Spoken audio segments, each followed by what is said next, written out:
நாம இத்தனை திட்டங்களை பண்ணதுனால தான் இன்னைக்கு தமிழ்நாடு மிகப்பெரிய வளர்ச்சி அடைஞ்சு இன்னைக்கு இந்தியாவிலேயே நம்பர் 1 ஸ்டேட் நம்முடைய தமிழ்நாடு. 11.19% வளர்ச்சியோடு இன்னைக்கு இந்தியாவில் நம்பர் 1 ஸ்டேட் நம்முடைய தமிழ்நாடு.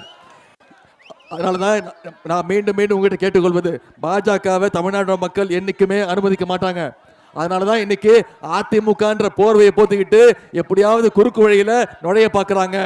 நீங்க மீண்டும் மீண்டும் சொல்லுங்க, 10 தோல்வி பழனிசாமிய மொத்த தோல்வி பழனிசாமி ஆக்குங்க. நேற்று பழனிசாமி அவர்கள் பேசிட்டு இருக்கும் போது, பரமக்குடியில் பேசியிருக்கும் போது என்னை பத்தி பேசியிருக்கிறார். நான் அவரை ரொம்ப தரக்குறைவா பேசிட்டேன்னா, நான் என்ன தரக்குறைவா பேசினேன்? நான் எதுவுமே பேசல. அவர் என்ன சொல்றாரு, என்னோட வயசு அவருடைய அரசியல் அனுபவம் அப்படின்னு சொல்றாரு. கரெக்ட் தான், என்னுடைய வயசு அவருடைய அரசியல் அனுபவம் தான். அவருக்கு இருக்கக்கூடிய அரசியல் அனுபவம் எனக்கு நிச்சயமா இல்லைதான், அதை விட அனுபவம் குறைவுதான். ஆனா எனக்கு இருக்கிற அனுபவம் என்ன? எந்த உருட்டல் மிரட்டலுக்கும் பயப்படாத அனுபவம் என்னுடைய அனுபவம். யாருக்கிட்டையும், குறிப்பா சங்கிங்க கிட்ட பயப்படாத அனுபவம் என்னுடைய அனுபவம். எப்போதுமே சுயமரியாதையோடு நிக்கிற அனுபவம் என்னோட அனுபவம். என்னைக்கா இருந்தாலும் மக்களோடு மக்களா நிக்கிற அனுபவம் என் அனுபவம். இதெல்லாம் என் அனுபவம். எடப்பாடி பழனிசாமி அவர்கிட்ட என்ன அனுபவம் இருக்கு சொல்லுங்க பாப்போம்.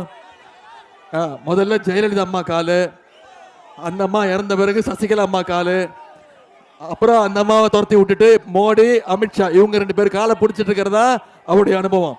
ஆனா யார் யார் காலெல்லாம் விழுந்தாரோ அவங்க கால் எல்லாத்தையும் வாரி விட்ட அனுபவம் திரு எடப்பாடி பழனிசாமியுடைய அனுபவம். நான் ஒன்றும் டெல்லிக்கு திருட்டுத்தனமா போய் 4 கார் மாறி அமித்ஷா வீட்டுக்கு போயிட்டு வரல. அந்த அனுபவம் என்கிட்ட இல்லை. நான் ஒன்றும் அமித்ஷா வீட்டுக்கு போயிட்டு திரும்பி வரும்போது கர்ச்சிஃபால மூஞ்ச மூடிக்கிட்டு யாருக்கும் தெரியாம திருட்டுத்தனமா வந்த அனுபவம் எனக்கு கிடையாது. தமிழ்நாட்டுடைய உரிமைகளை டெல்லியில் அடக்கு வச்ச அனுபவம் எடப்பாடி பழனிசாமியுடைய அனுபவம். ஏன்னா அவருக்கு இருக்கிற மாதிரி இந்த கேவலமான அனுபவங்கள்லாம் எனக்கு தேவையில்லை. எனவே நான் உங்ககிட்ட கேட்டுக்கொள்வதெல்லாம், வர்ற சட்டமன்ற தேர்தல் தமிழ்நாடா டெல்லியா அப்படிங்கிறத நம்ம ப்ரூவ் பண்ணணும். இன்னைக்கு பிஜேபி களத்தில் இறங்கியிருக்காங்க.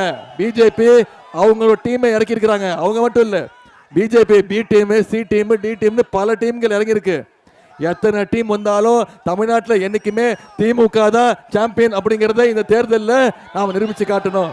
செய்வோமா? மோடிக்கு ஏத்த மோடின்னு சொல்லுவாங்க, அது மாதிரி இன்னைக்கு மோடிக்கு ஏத்த ஒரு அடிமை தான் திரு எடப்பாடி பழனிசாமி கிடைச்சிருக்கிறார். மொரட்டு பக்தர்கள் பார்த்திருப்போம், மொரட்டு தொண்டர்கள் கேள்விப்பட்டிருப்பீங்க. ஆனா இன்னைக்கு மோடியுடைய மொரட்டு அடிமை தான் இந்த எடப்பாடி பழனிசாமி என்பதை இந்த தேர்தலில் மீண்டும் தமிழ்நாட்டு மக்கள் நிரூபிச்சு காட்டணும். செய்வீங்களா? தமிழ்நாடு என்னைக்குமே டெல்லிக்கு அவுட் ஆஃப் கண்ட்ரோல் தான் அப்படிங்கிறது சட்டமன்ற தேர்தலில் ப்ரூவ் பண்ணுங்க. உதயநிதி வந்தாரு, வாக்கு கேட்டாரு, போயிட்டாரு, கலைஞ்சி போயிட்டு போயிடக்கூடாது. இன்னைக்கு 1ஆம் தேதி, ஏப்ரல் 23ஆம் தேதி தேர்தல். அடுத்த 23 நாட்கள் நீங்க களத்தில் இறங்கி இந்த பிரச்சாரத்தை அனைவரிடமும் நீங்க கொண்டு போய் சேர்க்கணும். ஏன் மீண்டும் திமுக ஆட்சி அமைக்கணும்? ஏன் வில்வநாதன் ஜெயிக்கணும்? ஏன் அவர் சட்டமன்றத்துக்கு போகணும்? ஏன் நம்முடைய திமுக ஆட்சி அமைக்கணும்? ஏன் நம்முடைய தலைவர் மீண்டும் முதலமைச்சர் நாற்காலியில் உட்காரணும்?